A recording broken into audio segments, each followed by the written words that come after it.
Australian cinema has had a rich queer heritage in recent years, from the fun, frothy campery of Priscilla to the more serious HIV issues confronted in Walking on Water.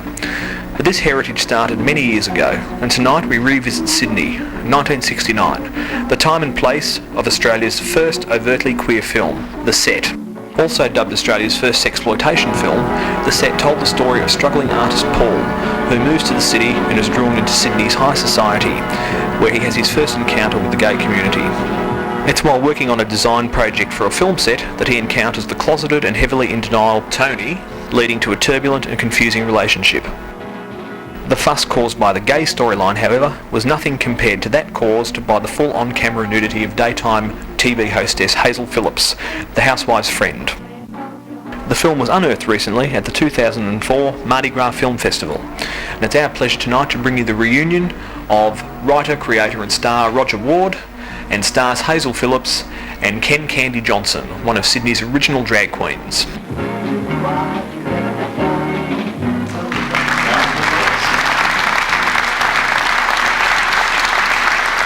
Thank you.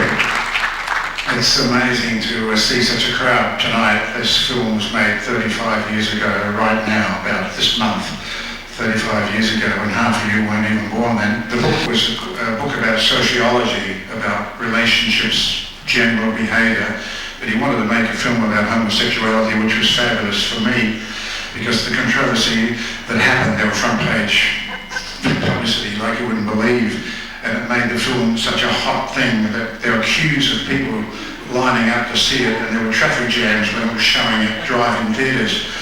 Hazel Phillips is here. Come on, darling. Hazel's the star of the film. And look at that.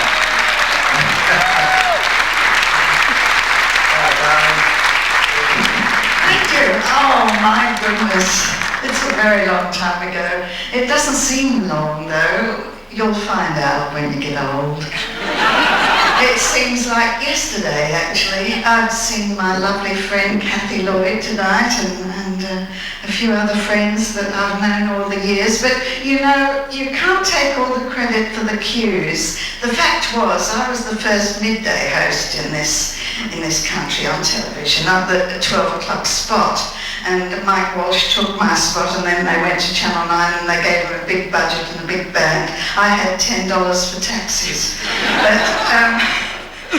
But actually the reason that the headlines was Hazel Phillips nude in film. All I did was swim across this pool, and I was rather less endowed then, and they had this photograph of me going on the edge of the pool, and they airbrushed a big boob so that it would look more alluring. But anyway, I suppose it gave my career a boost, I don't really know. But I got the best laughs of my life, especially in the dramatic scenes. I crept into the back of the cinema because I couldn't believe the furor. Hazel Phillips nude in film, and she was the housewife's friend. Ladies and gentlemen, the drag star who put the Purple Onion, Australia's first gay club, on the international map, the Ken who created and built the longest running steam complex in Australia, Ken's Karate Club, Public with the Lord Roberts, the Park Inn and the Paddington Green Hotels, and one of the stars of the movie we're about to see from the set. Please welcome Ken Candy Johnson.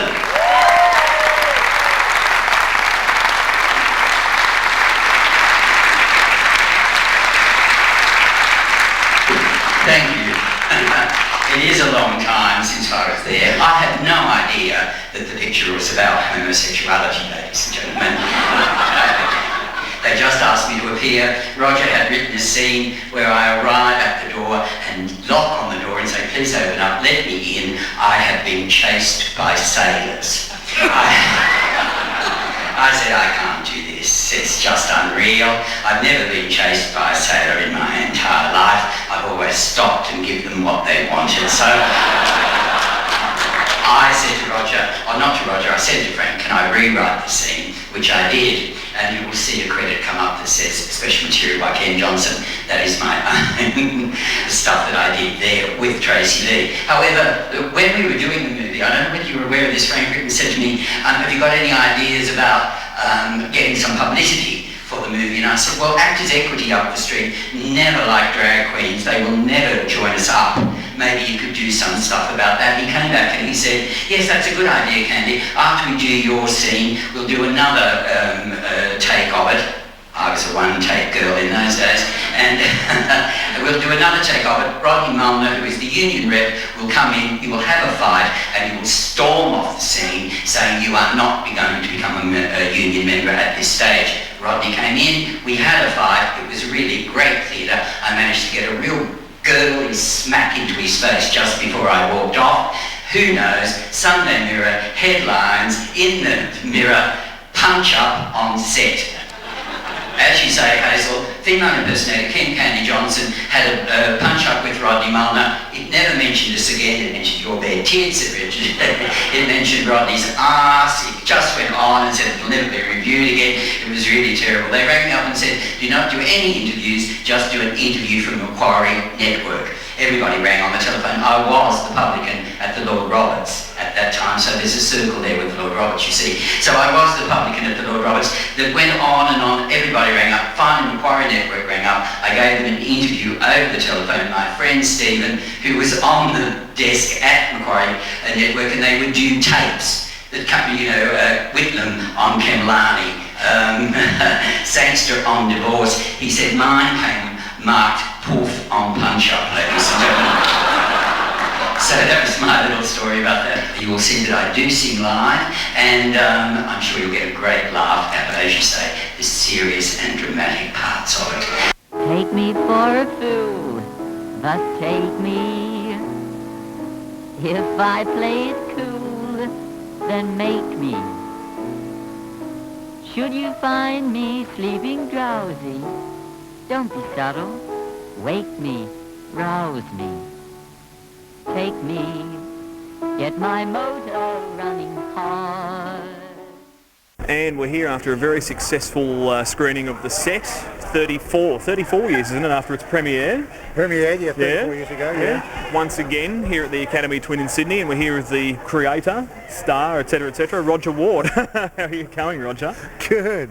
Thanks, Alan. Yeah, we made it exactly 35 years ago and premiered 34 years ago. Mm-hmm. We premiered in the Track Theatre in Melbourne. How did it feel seeing it after all these years again on the big screen? Felt great, actually. It was a lovely audience, and they loved it. I mean, they laughed in the right spots and oohed and ahed, and that's what was fabulous. That's the sort of thing it needs, you know, that film. But it was great to see that crowd there, and it's great to see they enjoyed it. And I've just been talking to them after the show, and people are coming up to me saying, you know, how much they enjoyed it. And half of those kids weren't born when we made that film. Yeah. The people watching this tonight will be sitting there thinking, now, where have I seen that face before? Because you have cropped up on our screens in various forms. What are some of the highlights that people would remember you from? Remind us. Yeah. Oh well.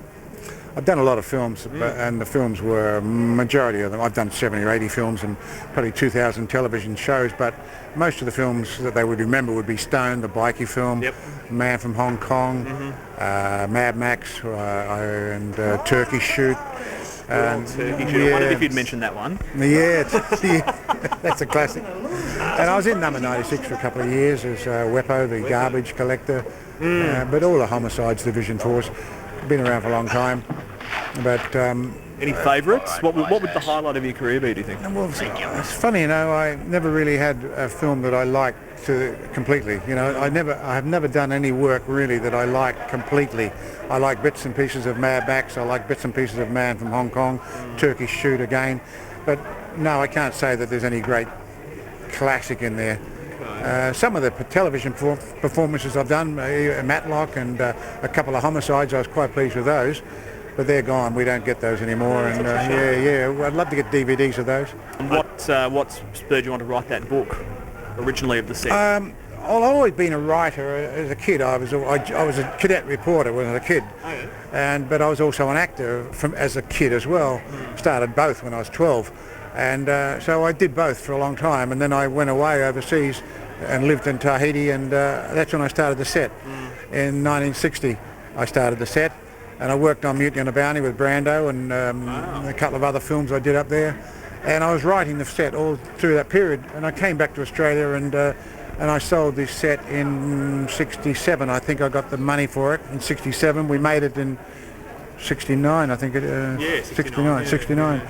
You collaborated on the screenplay, didn't you? Yes, I did, and I had trouble with that actually. It was Frank Britton's wife, who had never written a letter home for money, had collaborated as the writer. She had changed the storyline, and I thought, oh my God. So I spent about a fortnight or 3 weeks jumping in front of the camera saying, cut, cut, cut. That is not the dialogue, you know, and I was changing dialogue until they threw me off the set and threw me out of town. So much for nepotism. Yes. Yeah, that's right. Yeah. So Diane, his wife, it was actually her that convinced Frank to shoot it, wasn't it? Yeah, that's a fact. Yeah, actually, when I was trying to sell the film, or the book I had, and I wanted to make a film out of it, and Ed Devereaux, who's an actor, and I knew Ed quite well, and Ed said to me, why don't you contact Frank Brittain?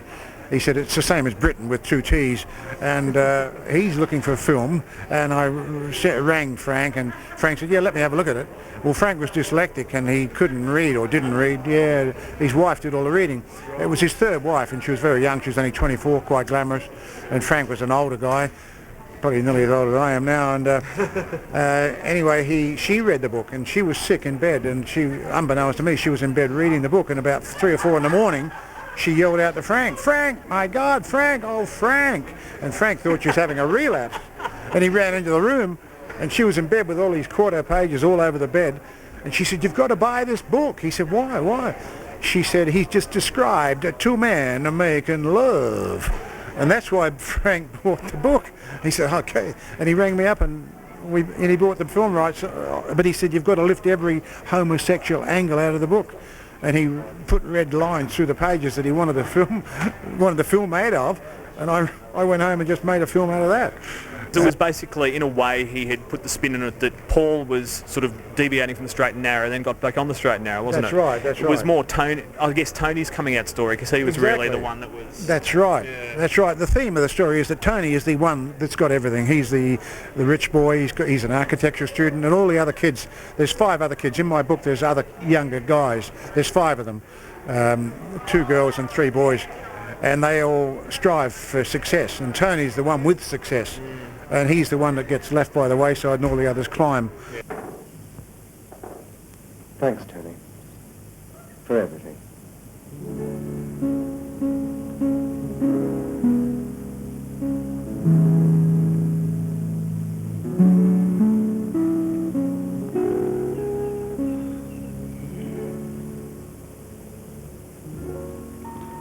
What's it all about? You do it. Straight, like normal. It's all a lousy bind. You mean sex?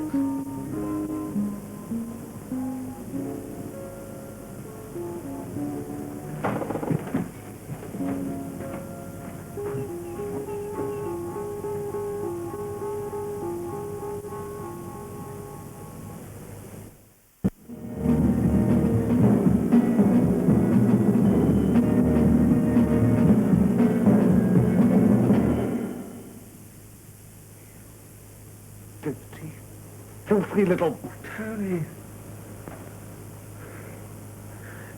Don't you understand?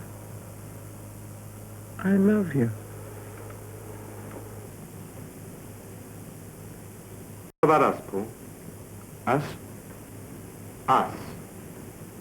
Like, since you came out of hospital, you've been behaving like a temple virgin. Look, Tony, I've had sex. Really. You want me to work with you? Then what about us? Listen, the only bit of direction I got from old Frank Britton was that bit where I said, God, you are beautiful, big. He said, say big, and brown, and beautiful. Oh, God, you are beautiful.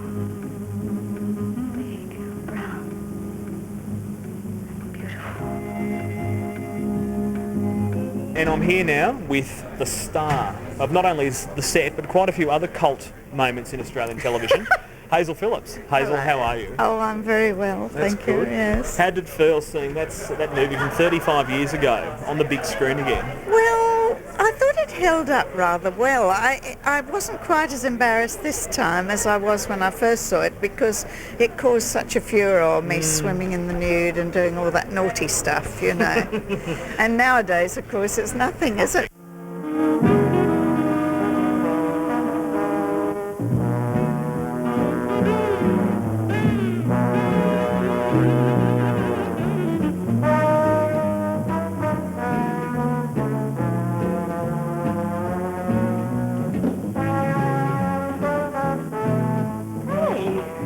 No way to treat a lady. Lady? With a woman this afternoon, darling. Yes, but I don't want to be treated like a whore. Whores, women, ladies, you all finish up doing the same thing?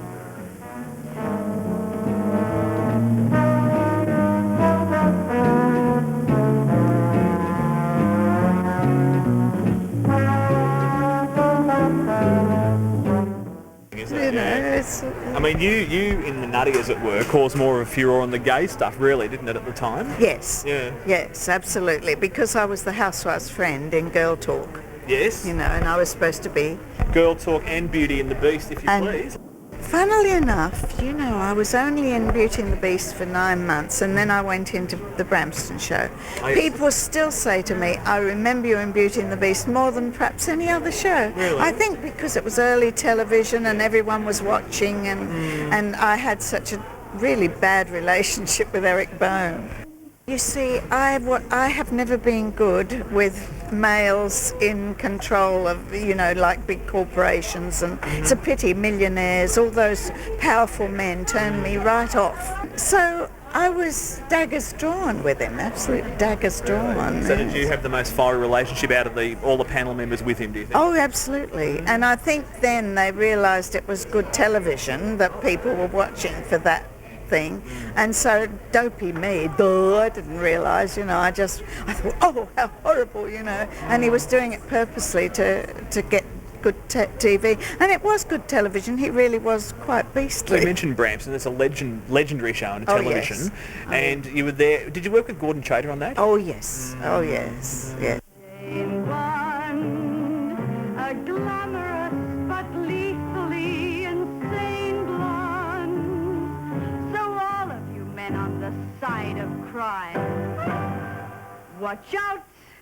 In my bra I'm well equipped, dear. A pistol concealed in each cup. So they take the cue, they know what to do when I say to them, I'm what you might call an explosive personality. And not only Bramston and what have you, the other legendary show you're involved in was Number 96, and indeed I played Mari, a lesbian. A lesbian. Yes, there are others who love you, Vera. Awesome. Really? Because she was a counsellor, wasn't she, or something like that? No, I don't know.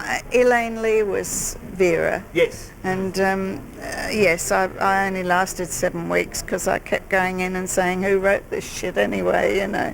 Writers don't like that sort No, that's right. I wasn't popular. So yeah, the character Mari was a counsellor though, wasn't she? Oh, I don't remember. You don't remember? No. So did you have any... So Vera was the main object of her affections, is that That's right. Yeah. And they wanted me to go in the bathroom and take a nightie off over her head. I said, I'm not doing it. And they said, you've got to. I said, I'm not going to. Oh. And they said, we'll bring in the head of the studio. I said, you can bring in anybody you like. I'm not going to do it. I said, it means that she wasn't a consenting person. It was mean I was doing this and it was all that stuff. I just thought it was very bad form, all that, because she wasn't supposed to be a lesbian, you see. Yeah. So she wasn't a consenting adult, and I didn't think it was morally very good at all. That was very responsible of you. So we never got that scene on tape at all? No.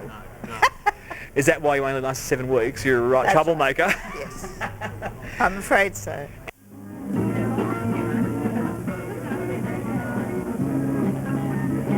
I On the piano, you're well cast, darling, but as a Madame du Barry, you are out of your depth. Perhaps I should have a bigger dress or more hair. No, none at all. Oh, God. You're a man. We all are. Oh, honey, you aren't going to make that country yokel in a million years. You want to bet? I'll put $100 on it. Make it 200. Oh, So determined I am. you're that serious.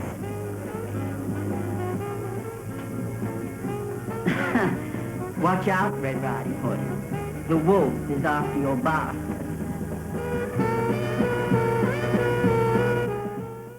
And I'm here with the other star of the set.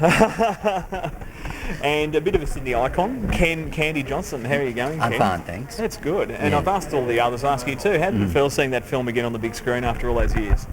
Well, I'd love to get to it with a pair of scissors and I would look and edit it down. Really? Don't know why. Any particular scenes you'd like to see go? Oh, many. And when I'm singing on the thing, I think, oh, I'd like you to just cut that.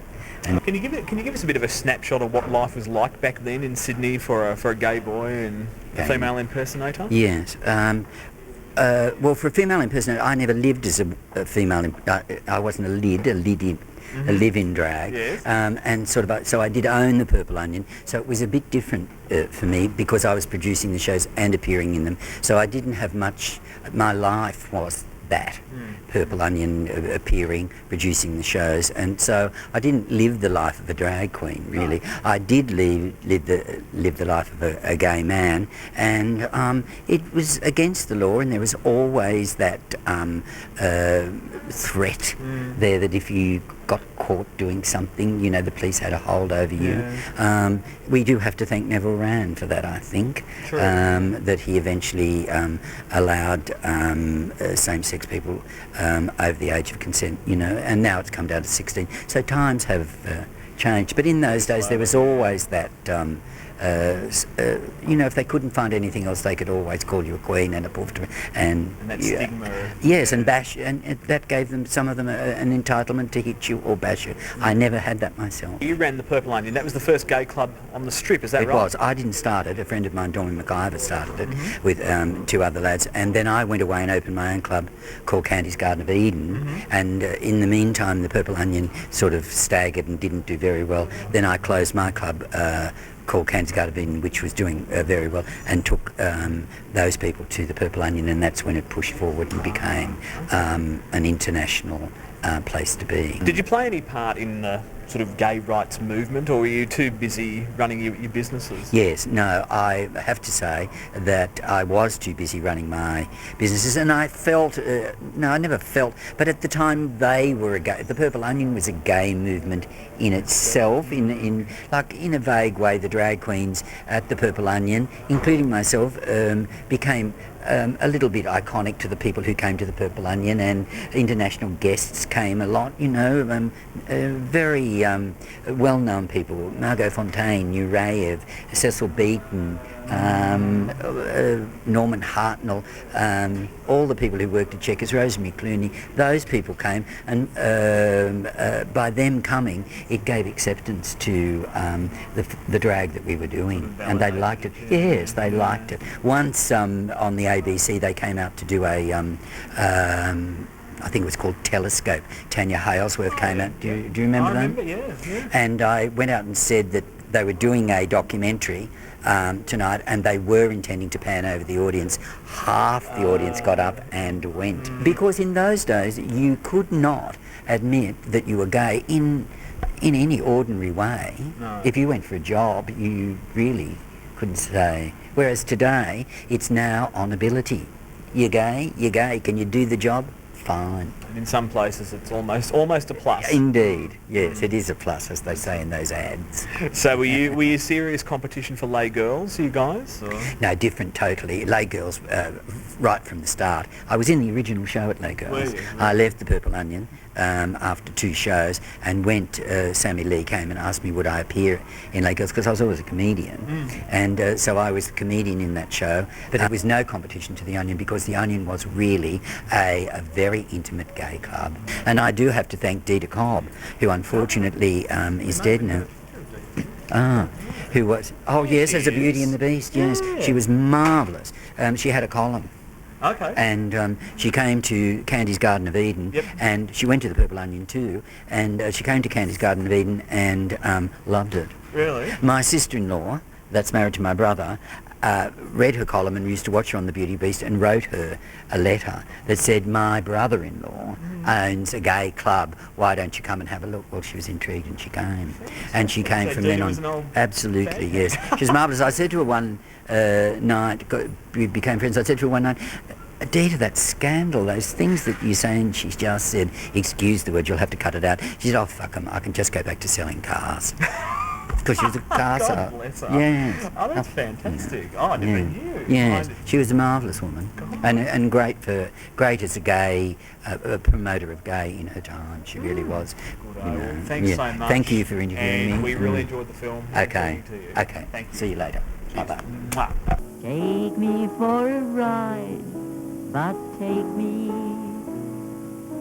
Stir me up inside and wake me. Get me tense and then unwind me. Be my Satan close behind me. Start my fire, hell should be so hard. I want you and everything you're gone. And keep an eye out for the re-release of the novel of the set, Bigger and Better for the New Millennium, later in the year.